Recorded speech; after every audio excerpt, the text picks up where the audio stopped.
the sky is pink and white, if the ground is black and yellow, it's the same way you showed me. Nod my head, don't close my eyes, halfway on a slow move, it's the same way you showed me. Hello everybody, welcome to another episode of Ash-ish. It's Ashes, and I went back to school today. Woo woo. Had a really good day in class, and I'm here to share with you what I talked about in class. But first, before we begin, I want to share a short story with you so that I can just deliver a PSA, which is also known as a public service announcement. I was in a room with a group of women. The majority of the women in the room were Caucasian. They were white. I would say the ratio of black women to white women were 2 to 12. Okay. And I was one of the two. About 4 girls, 4 of the white women were talking to the other black woman in the room. And they were asking why she wears so much lip gloss. Why do you wear so much gloss on your lips? Listen, okay? I didn't understand why they were asking her the question, okay? But, I decided to just let it play out. Excuse the crying child in my background, okay? I like to live my home with my windows open, so I don't mind a child crying in the background because I have small children of my own. But if it disturbs you, I'm sorry. You just have to deal with it just this time. It's not my child. It's something that I can ignore. So she may be screaming still in the background every now and then until they go in the house. Anyway, they were asking her why she wears glossy lip gloss. But they were asking in a way that was almost taunting. Like they didn't really want an answer. Like they were making fun of her. And she said, okay, Ashes does it too. First off, don't put me in these shenanigans. Okay. They're not bold enough to bother me the way they bother you. But they know why you do what you do. You do it because you want to do it, because it's something that gives you the esteem that you need for yourself. That's why you do it. But they need to pick with you. They need to try to chip away at you. And I'm not saying this specifically because of the differences in skin tones, but it seems to keep playing a factor in this setting. So I just waited for them to come and ask me. And they never did. They kept bothering her and picking with her. So I interjected and I said, for the same reason you put lip plumping lipstick on, okay? It's not fair that when somebody, and yes, I was throwing all the shade, okay? I would have been a perfect candidate in that moment for some housewives show where all they do is act shady all day. But it was really a defense mechanism because I knew what you were trying to do. It's not right for you to do that to anybody. If you are not complimenting her, if you are not really inquiring because you want to know, I feel like just leave it alone. Stop trying to pick with her in a way that she may not fully understand, or she may not have even cared.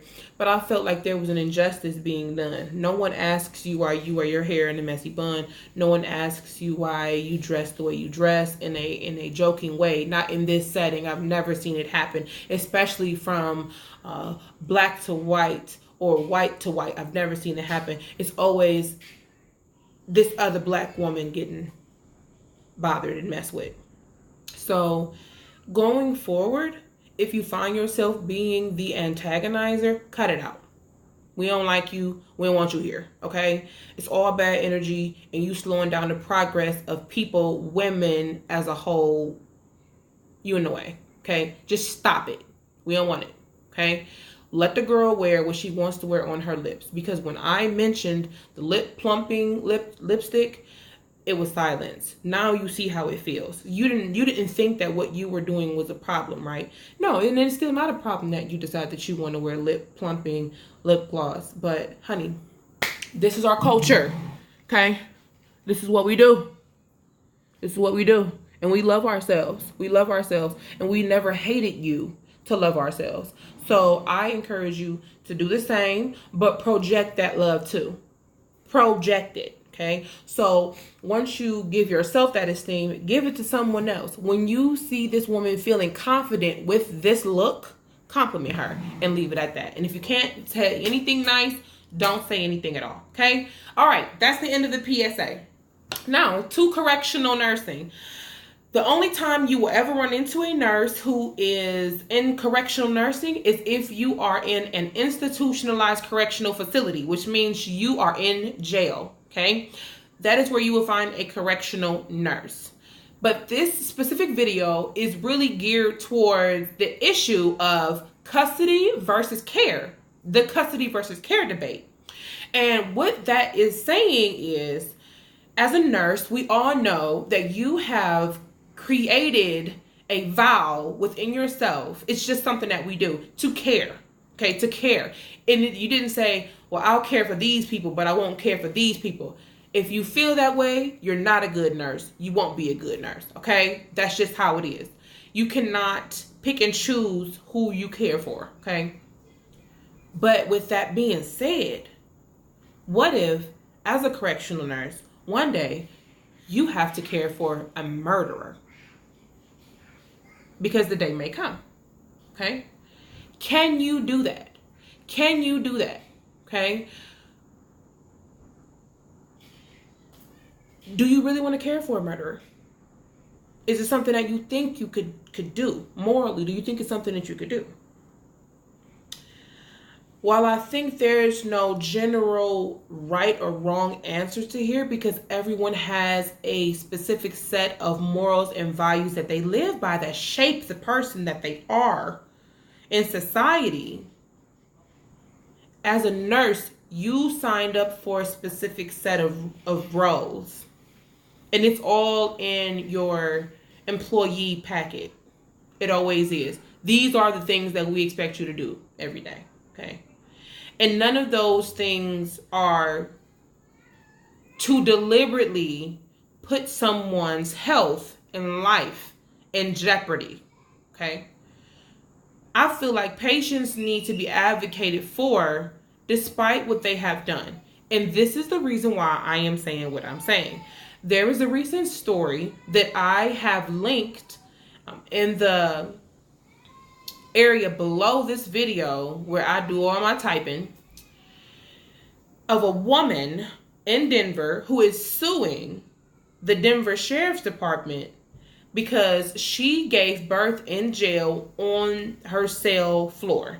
There is always a nurse on duty, and she was in labor for more than 5 hours. Now, as far as I know, she was in jail because she was trying to get into her sister's bank account after her sister reneged on her helping purchase things for her child. Okay.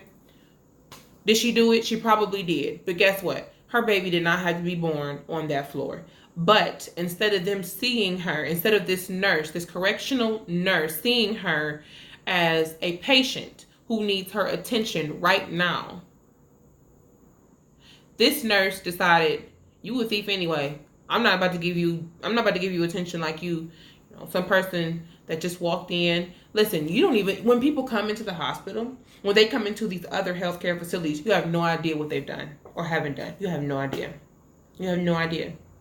They could be murderers walking into an appointment that they scheduled 3 weeks ago and they're just now seeing you. You have no idea. So what I'm saying is, as a nurse, if you wanted to be the judge and jury, then honey, you should have went to law school and not nursing school. It's not your place. It's not your place. It is not a nurse's job to decide and judge who deserves care. Okay? But how, then this is something I really want you to think about. With these conflicting things happening on a day-to-day basis, and this is not even as big as murder. She just tried to take money out of someone else's account. Should she be disciplined for it. I think she should, because people work very hard for their money in this crashing economy. Even if it is her sister, that's more of a reason why you should not take. But how can you remove your individual ideas about a situation and a person to continue to carry out the duty and the vow that you signed up for? How can you do it? And I think that's why nursing is emotionally draining to a lot of nurses, because it's a constant fight between what you feel is right and what you know is right, which can easily be interchangeable. So what I did was I put the story down below. It's from New York Times. You could trust it or not. It's up to you. It was written very recently. You can look farther into it if you would like. She's suing. Do I think she will win? I hope she does, because I wouldn't wish that on any woman. She's a minority, first of all. And if you know anything about infant mortality rates, they are higher, extremely high for Black women, but they are still very high for minority women. So if she knows that at all, she's already afraid. She's already afraid of how things can go. And then she's alone. Okay? That's hard. It's hard to give birth alone. You get your strength from support. You already, my vagina is about to get spread all the way 10 centimeters. It sounds like it's small, but it's pretty large. While our bodies can do amazing things, usually we are high in anxiety, especially if you don't have a doula or somebody like that. But she was completely alone and unsupported. Then someone from this faculty, I don't know if it was a nurse or one of the officers at the sheriff's department, brought her a small little piece of, I don't even know what we call it, but we use it. It's we use it in the hospital. One side is waterproof and the other side soaks up liquid. Put it down so she could have her baby on there.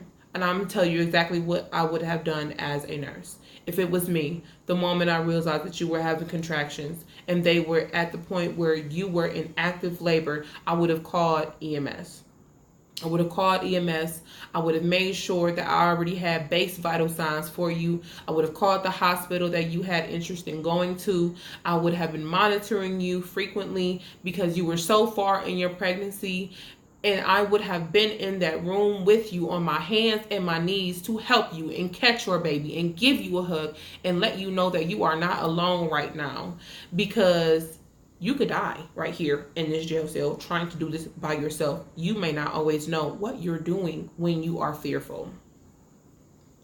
And when she got to the hospital, because she finally got to the hospital, but she had already had her baby, they told her that she was near bleeding to death. Imagine hearing that. So the next time you decide to judge, just step back, step out of the ego, step out of the control zone, and just try to respect the fact that you don't really know enough in this story to make those calls. Okay?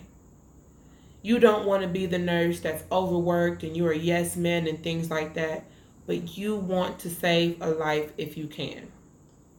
Now her child has to forever be branded with the fact that he was born on a dirty jail cell floor.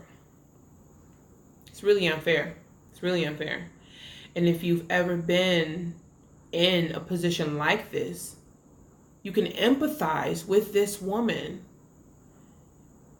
They try to strip your power from you, if nothing else. And she was a high-risk pregnancy. She was a high-risk pregnancy. So the fact that she labored alone for 5 hours and then gave a birth naturally is amazing. And I'm very, very happy that she did not bleed out. She has a story to tell, and I'm sure so do the the people, the faculty at this sheriff's department in Denver. But right now, that's none of our concern. I hope her child is happy and healthy and that she can find a way to mentally and emotionally move past this. And then I hope that this event in this jail has triggered in her mind that she shouldn't even be bothering the law. Don't even get mixed up with the law, because they don't love you, baby. They don't. So that's it for me for this video. And until next time, remember, they don't know you personally, so don't take it personally, okay? A lot of times when we want to be offended by something, I always tell myself, you don't even know who you're talking to. You don't even know me. What are you saying? You don't even know me. So you can call me stupid. You can tell me you can say you don't like me. You don't know me, so you don't even know who you don't like. So in my head, I'm rationalizing your ambiguity. You have no business even saying the things you're saying. You're talking out of line. You're talking out of turn. Okay, wait till I address you, because you need to raise your hand. So again, they don't know you personally, so don't take it personally. Connect with me on social media and other things like that, and I will see you guys later.